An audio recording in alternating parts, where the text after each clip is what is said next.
Hello guys, આગળ જે આપણે ગુજરાતી સાહિત્યનો પાર્ટ 1 જોઈએ તેનો આ પાર્ટ 2 છે. તેમાં રહી ગયેલા જે ક્વેશ્ચન છે તે આપણે કવર કરવા જઈ રહ્યા છીએ.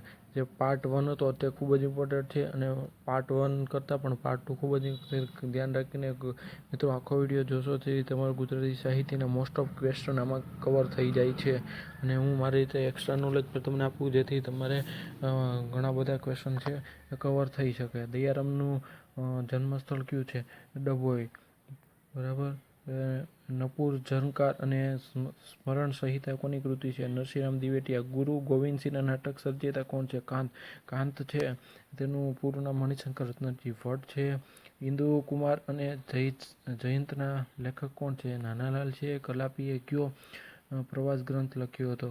તો કે કાશ્મીરનો પ્રવાસ. સુરસજી તખ્તજી ગોહિલ અને સુરજી તખ્તજી ગોહિલનો જન્મ છે લાઠીમાં થયો હતો.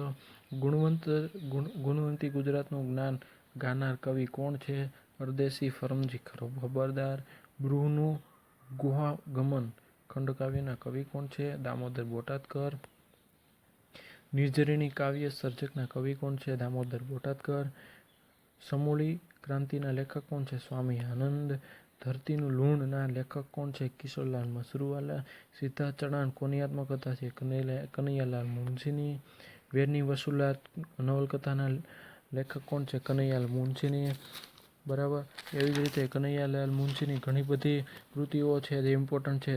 જે વેરની વસૂલાત, પાટણની પ્રભુતા, ગુજરાતનો નાથ, રાજાધિરાજ, પૃથ્વીવલ્લભ, કૃષ્ણાવતાર, આ અલગ અલગ કૃતિ કનૈયાલાલ મુનશીની છે, ખૂબ જ ઇમ્પોર્ટન્ટ છે.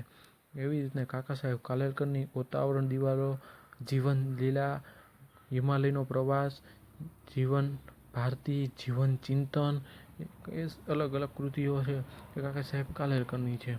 ભારેલા અગ્નિના લેખક કોણ છે? રમણલાલ દેસાઈ. ચોલાદેવી નવલકથાના લેખક કોણ છે? ધૂમકેતુ. બરાબર. કયા નવલકથાકારો ઇતિહાસના નવલકથા માટે જાણીતા? ધૂમકેતુ અને કનૈયાલાલ મુનશી એ નવલકથા ઐતિહાસિક નવલકથા માટે જાણીતા છે. રામવી પાઠક કયા ઉપનામથી નિબંધો લખ્યા છે? શ્વેતવિહાર.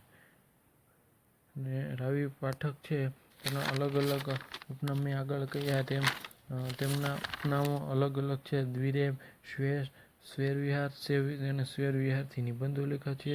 શ્રેયશ્રી કાવ્ય લખ્યા છે. દ્વિહારથી તેમણે અલગ અલગ કૃતિઓ લખેલી છે. દક્ષિણામય કોની કૃતિ છે? સુંદરમ. પારણા જણિયા નવલકથાના લેખક કોણ છે? ઉમાશંકર જોશી. ગુજરાતી ભાષાની પ્રથમ જાનપદી નવલકથા કઈ છે? ઝવેરચંદ મેઘાણીની સોરઠ તારા વહેતા પાણી. ઈલા કાવ્યના રચયિતા કોણ છે? ચંદ્રવદનસિંહ બુનભાઈ મહેતા.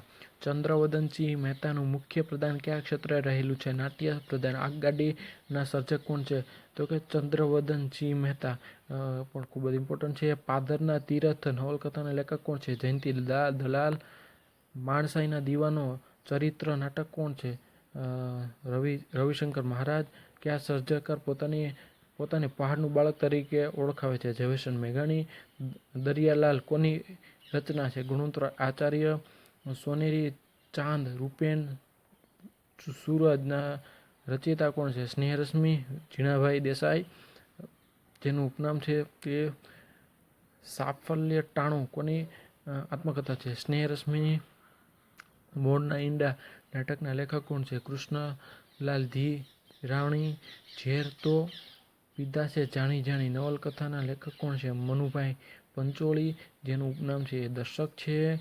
મળેલા જીવનના લેખક કોણ છે? પન્નાલાલ પટેલ. પન્નાલાલ પટેલની કઈ કૃતિ જ્ઞાનપીઠ એવોર્ડ બની છે? તો કે માનવીની ભવાઈ. અને તેને માનવીની ભવાઈ માટે 1985માં જ્ઞાનપીઠ એવોર્ડ મળ્યો હતો. આગળ જ મેં તમને બધા જ્ઞાનપીઠ એવોર્ડની જે વાત કરી હતી કે આગળનો ગુજરાતી સાહિત્યનો લેક્ચર પાર્ટ 1 તમે જોઈ શકો છો. મેં તમને આગળના બધા જે જ્ઞાનપીઠ એવોર્ડ છે, અલગ અલગ એવોર્ડ, દિલ્હી સાહિત્ય academy award, Narsinh Mehta award હાલમાં કોને મળ્યો હતો, પહેલાં કોને મળ્યો હતો, આગળ વાત કરેલી છે.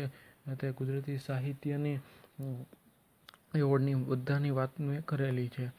વાત્રકને કાંઠે નવલકથાના લેખક કોણ છે? પન્નાલાલ પટેલ. જન્મટીપ કોની કૃતિ છે? ઈશ્વર પેટલીકર. ઈશ્વર પેટલીકરની કૃતિ છે એ જન્મટીપ છે. આપણે ઈશ્વર પેટલીકરની વાત આવી.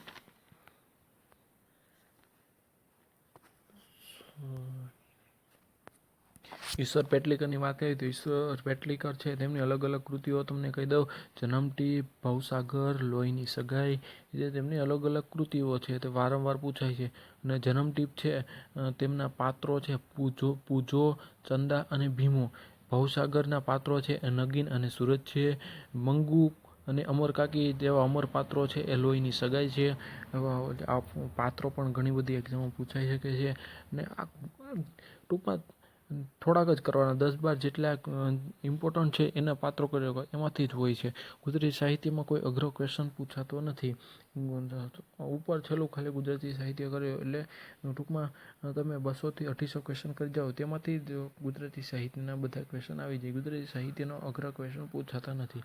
ને ગુજરાતી સાહિત્યનો ટોપિક છે એ ઘણા બધા માર્ક્સ કવર થઈ શકે એવી કૃતિઓ, એવો પ્રકારનો આ ટોપિક અને સહેલો ટોપિક છે. તો તમે ધ્યાન રાખીને આ વિડીયો જોશો તો તમે તમારા ખૂબ સારો એવો તમે ગુજરાતી સાહિત્યનો સ્કોર તમે કવર કરી શકશો.